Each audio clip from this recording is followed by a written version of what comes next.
Friends, எல்லாருக்கும் வணக்கம். Welcome back to mom 60. இன்றைக்கி பார்த்தீங்கன்னா நம்ம ஒரு ரெசிபி, ரெசிபியில் இது ஒரு பவுடர் தான் பண்ண போகிறோம். என்ன அப்படிங்கிறத பார்த்தோம். இது வந்து கருந்துளசி. தெரிஞ்சிருக்கோம் உங்களுக்கு.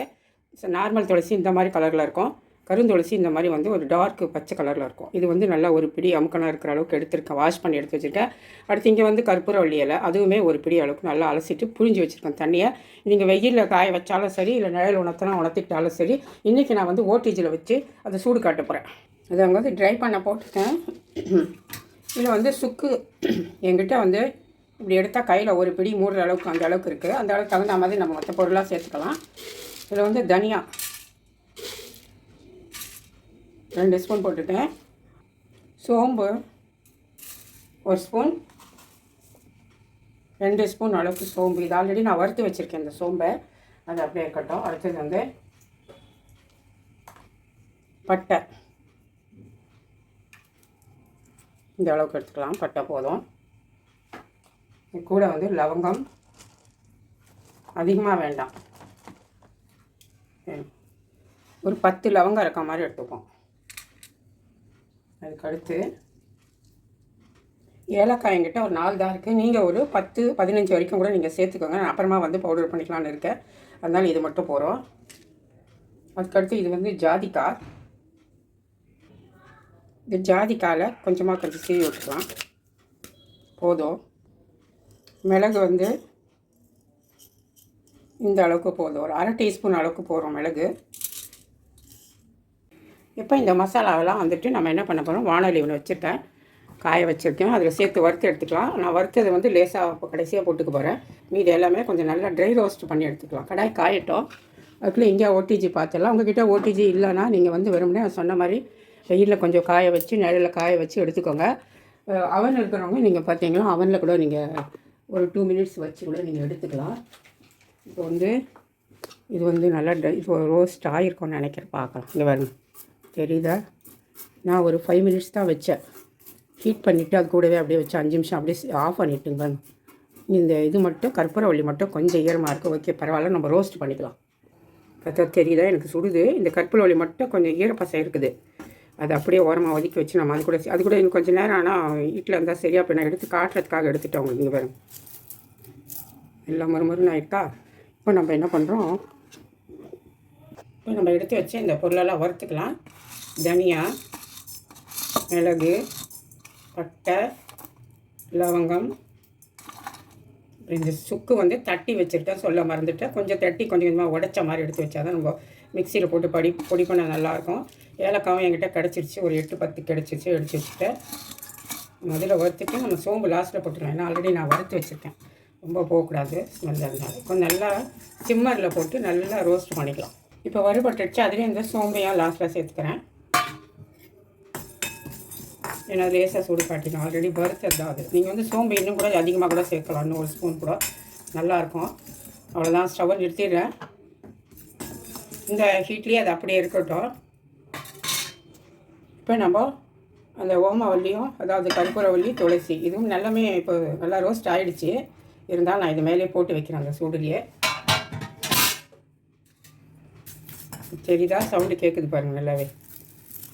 இந்த சூட்லேயே வச்சுட்டோம், இன்னுமே கூட நல்லா இதாகிடும். மிக்ஸ் பண்ணி விட்டு அந்த ஸ்டவ் மேலேயே தான் வச்சுருக்கேன். அந்த ஹீட்லேயே அப்படியே நல்லா ரோஸ்ட் ஆகிடும். அப்படியே வச்சுடும், ஆறட்டும். இப்போ பாருங்கள் ஃப்ரெண்ட்ஸ், எல்லாமே நல்லா ட்ரை ஆகிடுச்சு. நல்லா ஓடிஜிலே வச்சுட்டு அதனால் நல்லாவே எல்லாமே ட்ரை ஆகிருக்கு. இப்போ நம்ம எடுத்து மிக்ஸி ஜாரில் சேர்த்து எடுத்து பவுடர் பண்ணிக்க போகிறோம். நம்ம இப்போ என்ன செய்ய போகிறோம் அப்படிங்கிறது ஓரளவுக்கு எல்லாருக்குமே புரிஞ்சிருக்கும். யார் கெஸ் பண்ணியிருப்பீங்க அப்படிங்கலாம் கமெண்ட் பாக்ஸில் சொல்லணும். அடுத்து வந்து இங்கே வந்து ஒரு 1/2 ஸ்பூன் வந்துட்டு ஓமம், அதையும் கடாயிலே போட்டு வச்சுருக்கேன். எல்லாத்தையும் நம்ம மிக்ஸி ஜாரில் சேர்த்துக்குவோம். நல்லா காஞ்ச ஜார், நல்லா காஞ்ச இருக்கணும். எப்போயுமே நம்ம எந்த பவுடர் பண்ணாலுமே மிக்ஸி ஜார் நல்லா வந்து ட்ரை பண்ணி வச்சுக்கோங்க. இப்போ வந்து இதையெல்லாம் நம்ம இதுக்குள்ளே சேர்த்துருவோம். யாரெல்லாம் ஃபஸ்ட்டு இது வந்து என்னன்னு கெஸ் பண்ணீங்க அவங்களெல்லாம் கண்டிப்பாக ஒரு லைக் போடுங்க.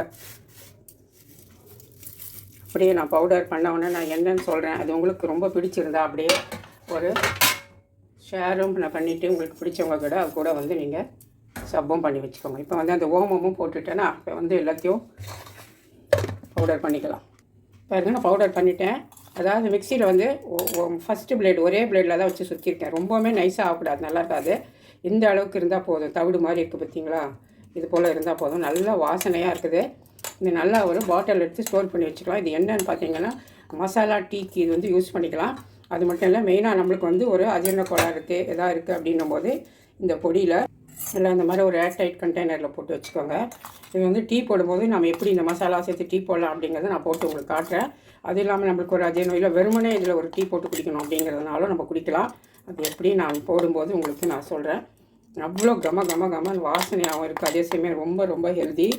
நம்ம கடையில் போய்ட்டு நம்ம வந்து சுக்கு மல்லி காஃபி பொடி இதெல்லாம் வாங்குகிறாங்களே, அதெல்லாம் வாங்கிறதுக்கு வந்து நீங்கள் இப்படி செஞ்சு வச்சுக்கிட்டிங்கன்னா ரொம்ப யூஸ்ஃபுல்லாக இருக்கும். ஹோம்மேடுன்னு கூட விற்கிறாங்க. பட் அதெல்லாம் நம்ம எதுவுமே பார்க்கல. இப்போ நான் வந்து உங்கள் கண்ணு முன்னாடி நான் வந்து செஞ்சு காமிச்சிருக்கேன். இது வந்து ஃப்ரிட்ஜில் வேணாலும் நீங்கள் வச்சுக்கலாம். அப்படி இல்லை கொஞ்ச நாள் தான் யூஸ் பண்ணிடுவீங்க அப்படின்னா வெளியே வச்சுக்கோங்க. இல்லை நீங்கள் ஒரு 2-3 மாதத்துக்கு வச்சுக்க போகிறேன் அப்படின்னா நீங்கள் ஃப்ரிட்ஜில் ஸ்டோர் பண்ணி வச்சுக்கோங்க. ஒன்றுமே ஆகாது. எந்த ப்ரிசர்வேட்டிவோ எதுவுமே கிடையாது. ஓகேவா? நான் டீ போடும்போது உங்களுக்கு இது காட்டுறேன்.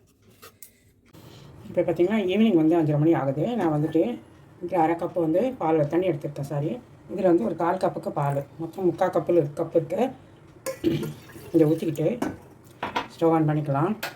இப்போ நம்ம அந்த பொடி வச்சுருக்கோம் இல்லையா, அந்த மசாலா பொடி, அதில் தான் நம்ம காஃபி போட போகிறோம். இப்போ அது கொதிக்கட்டும். இங்கே வந்து பாலுக்கு என்ன அப்படி இருக்குன்னு நினைக்காதீங்க. இது வந்து பால் காய்ச்சின கிண்ணமே, நான் அதிலே போட்டுக்கலான்னு வச்சுட்டேன். நான் வேறு பாத்திரம் எடுக்கல. பால் காய்ச்சின கிண்ணம் தான் இது. கொதி வரப்போகுது. இப்போ நம்ம மசாலா பவுடர் செய்து வச்சுருக்கோம் இல்லைங்களா, இதை எடுத்துக்கலாம். நம்ம வந்து இந்த வந்து குட்டி ஸ்பூன் இது எடுக்கிறேன். நார்மல் ஸ்பூன்னா உங்களுக்கு 1/2 டீஸ்பூன் போட்டுக்கோங்க. சின்னதாக இருக்கிறதுனால இதில் நான் 2 போட்டுக்கிறேன். கொஞ்சம் கொதிக்கட்டும். அது சிம்மரில் போட்டுக்கலாம். 1 நிமிஷம் 2 நிமிஷம் கொதிக்கட்டும். இல்லை ஒரு 2 நிமிஷம் கொதிக்கட்டும். அப்போ தான் அந்த ஜூஸ் எல்லாம் இறங்கும். இந்த ஸ்டேஜில் நீங்கள் வந்து சுகர் சேர்த்துக்கோங்க. நாட்டு சக்கரை வேணால் நீங்கள் கடைசியில் சேர்த்துக்கோங்க. எனக்கு சுகர் கம்ப்ளைண்ட் இருக்கிறதுனால நான் எதுவுமே சேர்த்துக்காமல் சுகர் ஃப்ரீ தான் கடைசியாக சேர்க்க போகிறேன். இது கொதிக்கட்டும் 2 நிமிஷம். இப்போ நல்லாவே கொதிச்சிருச்சு. நான் ஆஃப் பண்ணிடுறேன். ஆஃப் பண்ணிவிட்டு நீங்கள் ஒரு நிமிஷம் அப்படி தட்டு போட்டு மூடி வைக்கலாம். ஒரு 30 செகண்ட் மூடி வச்ச போகிறோம். எல்லாமே கீழே இறங்கிடும். அப்புறம் நம்ம ஃபில்டர் பண்ணிக்கலாம். இப்போ கொஞ்சம் நேரம் ஆகிடுச்சு. ஓப்பன் பண்ணிடலாம். பார்த்திங்கன்னா எல்லாம் அந்த பவுடர்லாம் கீழே வந்து தங்கிடும் நம்மளுக்கு. அப்போ தான் வந்து ஃபில்டர் பண்ணால் நம்மளுக்கு சரியாக இருக்கும். ஃபில்டர் பண்ணிக்கலாம். ஆக்சுவலி இதில் வந்து சுக்கு இன்னும் கூட கொஞ்சம் ஒரு 4 பீஸ் அதிகமாக இருந்தால் நல்லாயிருக்கும். என்கிட்ட இல்லாதனால நான் அவ்வளோவா சேர்த்துருக்கேன். நீங்கள் பண்ணும்போது நான் காட்டின அளவில் இருந்து இன்னுமே ஒரு 3 பீஸ் 4 பீஸ் சுக்கு எக்ஸ்ட்ராவாக போட்டிங்களா உங்களுக்கு நல்லா அதோடய ஃப்ளேவர் நல்லாயிருக்கும், நல்லாவும் இருக்கும். இப்போ வந்து ஃபில்டர் பண்ணிடலாம். கொஞ்சம் அதிகமாகவே வந்துச்சு. சரி, அந்த பாலை வேஸ்ட் பண்ண வேண்டாம்னு நான் முழுசாக போட்டேன். நான் ஒரு 1/2 கப் இருந்தாலே போதும். சரி, பரவாயில்ல. இதில் வந்து நான் சுகர் ஃப்ரீ தான் முழுசாக 1 ஸ்பூன் போட்டுக்கிறேன். நீங்கள் சக்கரை போடுற மாதிரி இருந்தால் 1 ஸ்பூன் முழுசாக போட்டுக்கோங்க. நாட்டு சக்கரை வேணாலும் போட்டுக்கோங்க. இப்போ நம்ம இதை வந்து இப்படியே ஆற்றிடலாம். இது என்னோடய டீ கப்பு. எனக்கு அதில் குடித்தாதான் டீ குடித்த மாதிரி இருக்கும். அதேமாதிரி காஃபி பார்த்திங்கன்னா நான் ஸ்டீல் டம்ளரில் தான் குடிப்பேன். எனக்கு அதில் குடித்தாதான் எனக்கு வந்து காஃபி டேஸ்ட்டாக தெரியும். இப்படிலாம் ஒரு நம்மளோட எண்ணம் தான் அது. நமக்கு எப்படி தோணுதோ அப்படி நல்லாயிருக்கும். நம்ம மனசு தான் காரணம் அதுக்கு. ஓகேவா? இப்போ நம்ம சுக்குமல்லி இந்த காஃபி போட்டாச்சு. இப்போ வந்து குடித்து பார்க்கலாம் எப்படி இருக்குது அப்படிங்கிறது பார்த்துட்டு சொல்கிறேன். எனக்கு ஃபஸ்ட் டைம் போட்டுக்கிறதுனால இப்போ பவுடர் பண்ணி இப்போ தான் போட்டிருக்கேன். ஏதாவது ஆல்ட்ரேஷன் பண்ணணும்னா கூட நான் உங்களுக்கு நெக்ஸ்ட் வீடியோவில் சொல்லிடுறேன். உண்மையிலே டேஸ்ட் வந்து நல்லாயிருக்கு. பட் வந்து சுகர் வந்து லிமிட்டாக போட்டுக்கலாம். நீங்கள் வந்து கொஞ்சம் அதிகமாக வேணால் கூட போட்டுக்கலாம். ரொம்ப டேஸ்ட்டாக இருக்குது. இந்த மழை காலத்துக்குலாம் ரொம்ப நல்லாயிருக்கும். இந்த சுக்கு ஃப்ளேவர் இன்னும் கொஞ்சம் இருந்தாலும் இன்னும் நல்லாயிருக்கும். நான் சொன்ன மாதிரி உண்மையிலே டேஸ்ட் நல்லாயிருக்கு. ஏன்னா சுக்கு வந்து கொஞ்சம் கம்மியாக இருக்கிறதுனால பசங்களுக்கெல்லாம் கொடுத்தீங்களா அப்புறம் ஒன்றுமே தெரியாது. ஒரு நல்ல ஒரு மால்ட்டெல்லாம் குடிக்கிற மாதிரி ஒரு நல்ல வாசனையோட மைல்டாக தான் இருக்குது. நல்லாயிருக்கும். உங்களுக்கு அதிகமாக தேவைன்னா நீங்கள் சுக்கு கொஞ்சம் அதிகமாக சேர்த்துக்கோங்க. நான் இப்போ குடிக்க போகிறேன். இதே மாதிரி நீங்களும் ட்ரை பண்ணி பாருங்கள். உங்களுக்கு பிடிச்சிருந்தா மாம்ஸ் லைஃப் ஸ்டைல் சப்பெல்லாம் பண்ணி வச்சுக்கோங்க. இந்த பொடியை வந்து அதுக்கப்புறம் எப்படி இன்னொரு விதமாக யூஸ் பண்ணலாம் அப்படிங்கிறத நான் சொல்கிறேன். கண்டிப்பாக எனக்கு இன்னும் கொஞ்சம் சுக்கு தேவைப்படுது. அது வந்து நீங்கள் சேர்த்துக்கோங்க. ஓகேவா?